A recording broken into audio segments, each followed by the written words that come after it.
This video is for Advanced Algebra 1. We are in Topic 7,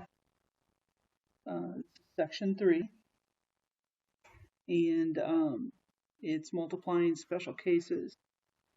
And so it's going to fall into two different categories. One where we're just taking this binomial and we're squaring it.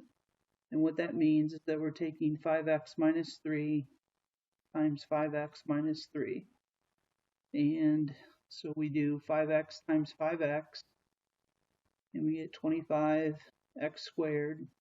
We do 5x times negative 3, we get negative 15x. Then we take negative 3 times 5x and get negative 15x. And then we take negative 3 times negative 3 and get plus 9. And then we combine like terms. So 25x squared minus 30x plus 9. And what we get, this has a special name.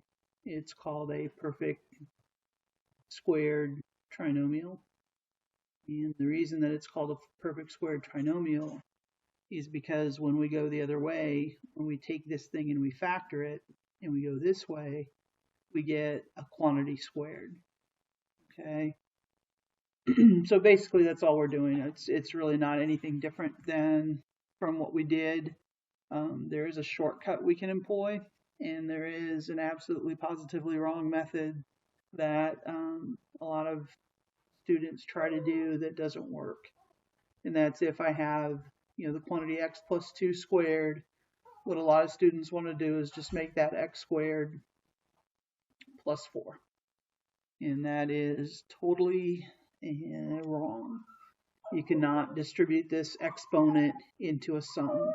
Okay, and that's what that is. So what we have to do, what we have to do, the little puppy wants to help, and she doesn't understand. She can't help. Here she is. All right.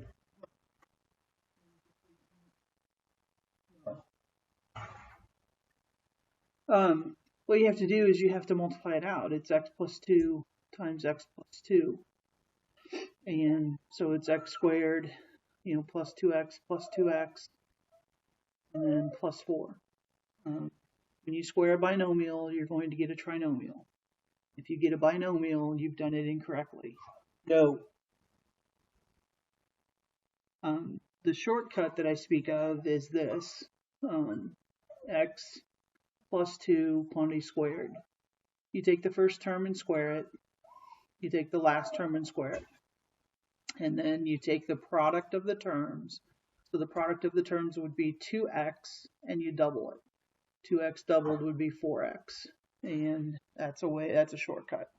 I don't know that if it's any shorter than just writing it out. This means 3x minus 4 times 3x minus 4. So we get 9x squared, and then minus 12x minus 12x minus 24x, and then plus 16. And again, that's a perfect squared trinomial. The other special case is when we take a binomial. Okay, so here's our binomial x plus 3, and we multiply it by x minus 3. Those are actually called conjugates. And they will come into play in some more advanced mathematics. When you multiply a binomial by its conjugate, that middle term drops out. Okay, and it goes like this. So x times x is x squared. This is minus 3x. This is plus 3x. And then this is minus 9, obviously. And what happens is these middle terms drop out.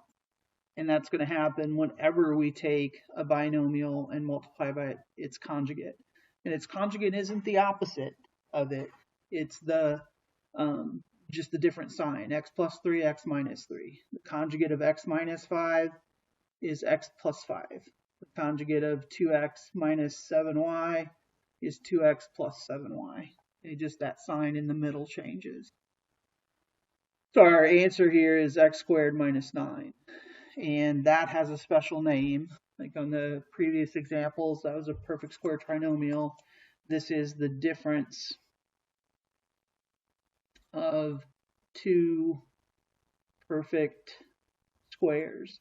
And again, when we start factoring the difference of two squares, we'll factor a certain way. And difference because it's subtraction, and perfect squares because x squared is a perfect square and 9 is a perfect square.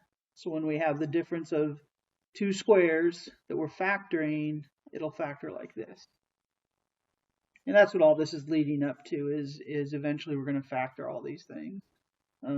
So here, the first, we get 4x squared, and then it's going to be minus 10xy plus 10xy is gone, and then minus 25y squared. So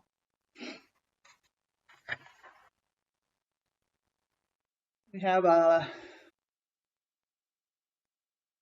square pixelated image. So it's a square, meaning that it is x on all sides. And it has a border that's 2 pixels wide on all sides. So it has this border, like a picture with a frame. And that border is 2 on each side, okay, all the way around. And so if the area of the border of the image is, so in other words, if just this area, the area of the shaded part, okay, just this area, the area of the frame or border or whatever you want to call it is 176 square pixels. Well, with the border, this length is 2 plus x plus 2, or x plus 4. And this length is 2 plus x plus 2, or x plus 4. You know, it's still a square. And so to get a formula, you know, there's a multitude of ways that we can write a formula. I like to subtract.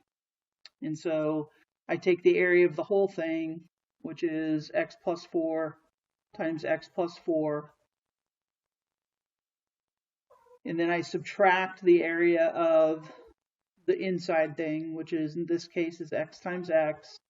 And that's going to equal the area of the border. No.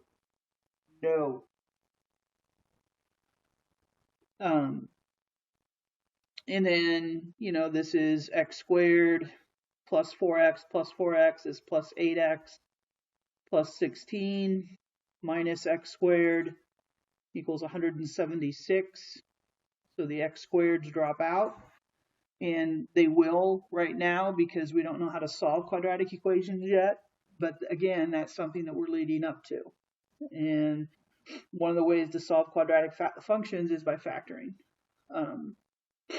So anyway, then I would subtract 16 from both sides.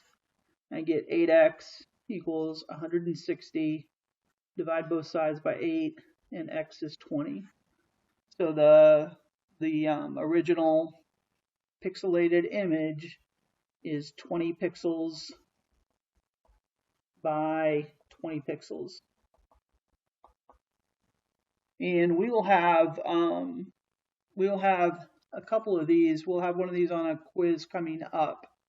But I'm only going to ask you for the equation for this, okay, for the expression that would demonstrate that. You won't even have this part of it, okay? I'll just be asking for the expression, not the equation.